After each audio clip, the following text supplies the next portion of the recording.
Hello, everyone. As with many of you, my Passover this year was bittersweet.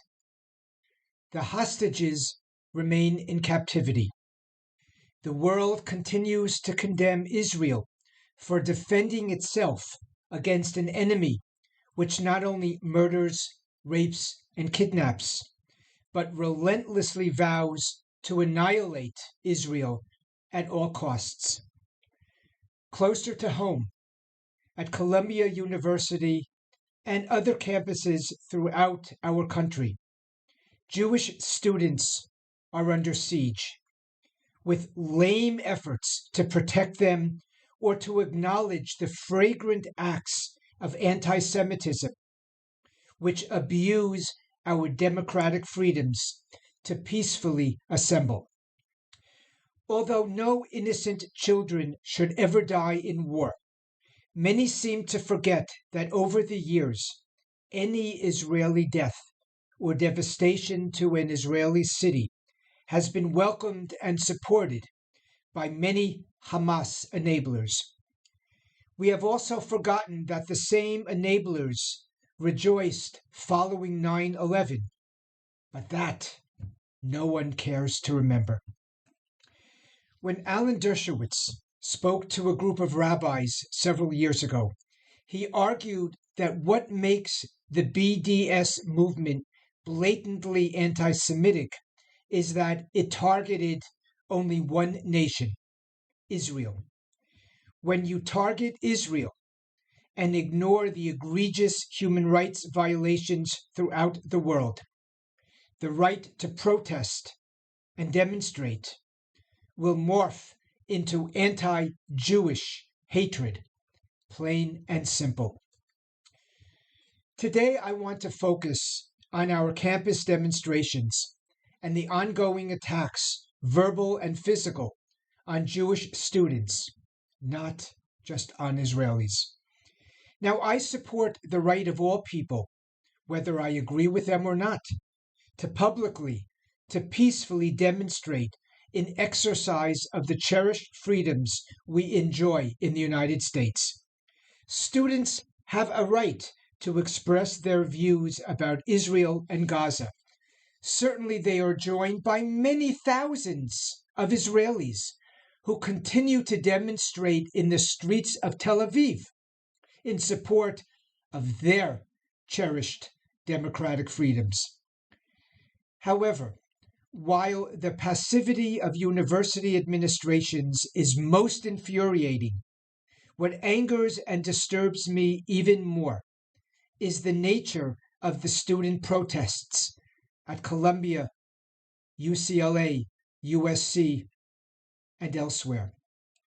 Not only are the demonstrators physically and verbally abusive toward Jews, not only do their general threats against Jews confirm that there is no distinction in their minds between anti-Zionism and anti-Semitism, not only are they singling out one nation and one faith, despite the human rights crises in Russia, Syria, China, Venezuela, and countless other countries, but they exhibit gross ignorance about the character of Israel and the Jewish people, and they are unwavering in their refusal to even engage in open, honest dialogue. The character of Israel and the Jewish people were shaped early in our history. This Sabbath Torah reading, known as Acharei Mot, offers an apt illustration. As one contemporary Torah commentator conveys, the portion of Acharei Mot details the pursuit of holiness. First, we learn about the sacred ritual tasks assigned to the Israelite priests on behalf of the people. Their clothing was distinctive, yet modest, to suggest that they would always act with a sense of modesty, honesty, purity. Second, even in the ritual practice of sacrificing animals, Remember, we speak about antiquity here. Blood, symbol of life, was never consumed. Reflective of past and present, all Jewish rituals were and are to be observed with total sanctity, never cavalierly or with malicious intent.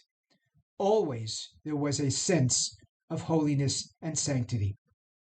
Finally, in all personal behaviors, especially in sexual relationships, every member of Israel must behave according to the highest standards of sanctity. No exceptions. Well, aside from the many demonstrators who unabashedly proclaimed their support for Hamas, their shouts of genocide and death to Israel and to Jews reflect no understanding of Israel and the Jewish character. The war was initiated by the brutality of Hamas, a war every demonstrator would support, were his or her loved ones raped and murdered. Despite severe mistakes and regrettable lapses in judgment, the Israeli military has done more in its efforts to protect civilian populations than most militaries throughout the world. It does not indiscriminately target civilian areas. And were Hamas not embedded in those areas, there would be few civilian casualties, even as the casualty numbers are inflated by the Hamas propaganda machine. And if demonstrators wish to shout genocide, look at the chemical warfare in Syria, which has led to thousands fleeing to the Israeli borders, some seeking asylum, but many seeking Israeli medical attention, as, by the way, has been given over decades to citizens of Gaza, plagued by the inadequacies of their own Hamas-run hospitals. Try being a contemporary woman or LGBTQ individual in any Middle East community aside from Israel, and then report back about genocide, racism, and oppression.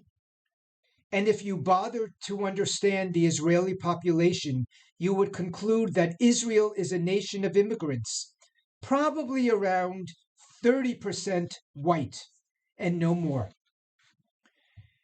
Putting aside, for the time being, concerns about the present Israeli government, which again, the democratic-loving Israeli public continues to address, the character of Israel and the Jewish people can be best illustrated by the holiness codes so detailed in our Torah reading and inherited by us today. Yet unfortunately, such realities are not only ignored by demonstrators at Columbia and elsewhere, but few of them are open to any discussion, as if the truth might be disillusioning. Israel, like every nation throughout the world, is imperfect, with an imperfect government and imperfect policies. Yet when students hold a university hostage and target only one segment for abuse, the racism and the ignorance lie with them. So to the demonstrators and their supporters, you may have a right to demonstrate peacefully, but when you randomly hurl misguided epithets at Jews without restraint, you convey a hostility which will linger far beyond the end of Israel's existential war with Hamas and Hezbollah. You convey what Hamas, Hezbollah, and other terrorist organizations have proclaimed for decades. The objective is not ending a war or removing settlements, but annihilating Israel and humiliating Jews in the process. So read this Sabbath's scriptural reading and at least open yourself to the true character of Israel and the Jewish people. Then, hopefully, we will talk. Shabbat Shalom, Bisarot Tovot, good news in the future. Am Yisrael Chai.